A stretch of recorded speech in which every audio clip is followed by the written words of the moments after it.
یقین جانیے یہ صبح کے وقت مساجد میں اعلان کیے جاتے ہیں کہ قرآن مجید کی تعلیم شروع ہو گئی ہے، بچوں کو قرآن پڑھنے کے لیے مسجد میں بھیج دیں۔ تین مرتبہ اعلان کیے جا رہے ہوتے ہیں تو اس وقت دل خون کے آنسو ہوتا ہے کہ یہ وقت بھی امت پہ اب آنا تھا۔ کیا قرآن اتنا ہی ہلکا رہ گیا تھا کہ اس کے لیے منت اور ترلے کیے جا رہے ہیں؟ یار کبھی کسی پرائیویٹ سکول والوں نے بھی آ کر یوں اعلان کیا رات کو کہ صبح بچوں کو سکول ٹائم سے بھیجیے گا؟ کیا قرآن اتنا ہلکا رہ گیا تھا کہ جس کے لیے تین بار اعلان کر کے جو ہے وہ منت کی جا رہی ہے، اور پھر مائیں بچوں کو تھپڑ مارتی ہیں اور کہتی جا کے قرآن پڑھے۔ بچے کی آنکھوں میں آنسو ہوتے ہیں، میلے کچیلے کپڑے اس نے پہنے ہوتے ہیں، اور بعض اوقات رات کپڑوں میں پیشاب کیا ہوتا ہے اور وہ انہی ناپاک کپڑوں میں مسجد کی طرف آ رہا ہوتا ہے، اور ہاتھ میں اس کتاب کا پارا ہوتا ہے جس کے بارے حکم ہے لا یمسہ الا المطہرون، اس کو بے وضوئی کی حالت میں چھو بھی نہیں سکتے، اور پھر جو مساجد کے اندر کی حالت ہے وہ بھی ناگفتہ بے ہے۔ ایک قاری صاحب ہیں، 60 بچے ان کے سامنے بیٹھے، آدھا گھنٹہ کلاس کا ٹائم ہے، کوئی صاحب فہم مجھے بھی یہ بات سمجھا دے کہ اس کلاس کو کس طرح مینج کیا جائے گا۔ ایک بچے کے حصے میں 1 منٹ بھی پورا نہیں آتا، پچھلا سبق سننا بھی ہے، آگے سبق پڑھانا بھی ہے، تو پھر اس کلاس کے کیا نتائج پیدا ہوں؟ اور پھر اگر قاری صاحب گروپ بندی کر کے بچوں کو نماز یا دیگر چیزیں سکھانا چاہیں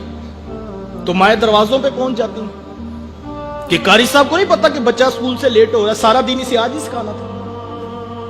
اچھا یہ تو تصویر کا ایک رخ ہے، اب تصویر کا دوسرا رخ بھی ملاحظہ کیجیے۔ وہی بچہ جب گھر واپس پلٹتا ہے، ماں جلدی سے اسے پکڑ کر نہلاتی ہے، رات سے یونیفارم پریس کیا تھا کہ کہیں واپڈا والے لائٹ نہ بند کر دیں اور بچہ صبح اسکول جانے میں لیٹ نہ ہو جائے، اسے پریس یونیفارم پہناتی ہے، اس کی آنکھوں میں سرما، اس کے بالوں میں تیل لگاتی ہے، ٹائی اس کو اسکول کے یونیفارم کی دی جاتی ہے، بیچ اس کو اسکول کے یونیفارم کا لگایا جاتا ہے، پالشڈ شوز اسے دیے جاتے ہیں، اور اس کھیل میں امیر غریب دونوں جو ہے وہ پوری تیزی سے آگے بڑھ رہے ہیں۔ میں نے ان پڑھ ماؤں کو دیکھا ہے جن کو نہیں پتا کہ کاپی اور کتاب اور سبجیکٹس کتنے ہیں، لیکن وہ بھی انگلیوں پہ انہوں نے کتابوں کی تعداد اور کاپیوں کی تعداد گنی ہے، وہ رات کو پوری کر کے سوتی ہے، ربڑ شارپنر خود اس کے بیگ میں رکھتی ہے، صبح اٹھ کے لنچ باکس اس کے بیگ میں رکھا جاتا ہے، واٹر کین اس کی بغل پہ لٹکائی جاتی ہے، باپ اٹھ کے اس کا ماتھا محبت سے چومتا ہے، 10 روپے خرچی اس کی جیب میں ڈالتا ہے، اس کو اٹھا کر بائک پر بٹھا کر محبت بھرے لہجے میں باتیں کرتا ہوا اسکول چھوڑ کر بھی آتا ہے، اسکول سے لے کر بھی آتا ہے۔ میں یہ نہیں کہتا بچوں کو اسکول نہ بھیجو، لیکن ایک سوال میں آپ کے ضمیر پہ چھوڑنا چاہوں گا کہ کبھی تنہائی میں بیٹھ کر یہ سوچنا کہ آپ کی اس پوری ایکٹیویٹی سے بچے نے کیا اخذ کیا؟ بچے کو یہ بات سمجھ آئی کہ وہ جو صبح تھپڑ مار کر مسجد میں بھیجا جاتا ہے وہ تو ایک اٹھنے کا بہانہ ہے، وہاں تو 3 دن بھی چھٹی ہو جائے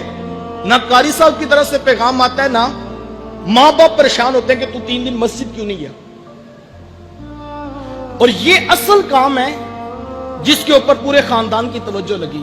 آپ کہتے ہیں یہ میری بات نہیں مانتا، یہ ماں کے ساتھ بدتمیزانہ لہجے میں بات کرتا ہے، تو صاحب معذرت کے ساتھ پورا سکول کا سلیبس اٹھا لیجئے، آپ دیکھیں کتنی پرسنٹیج ہے، کتنی چیپٹرائزیشن ہے جو اخلاقیات اور آداب والدین سکھاتے ہیں۔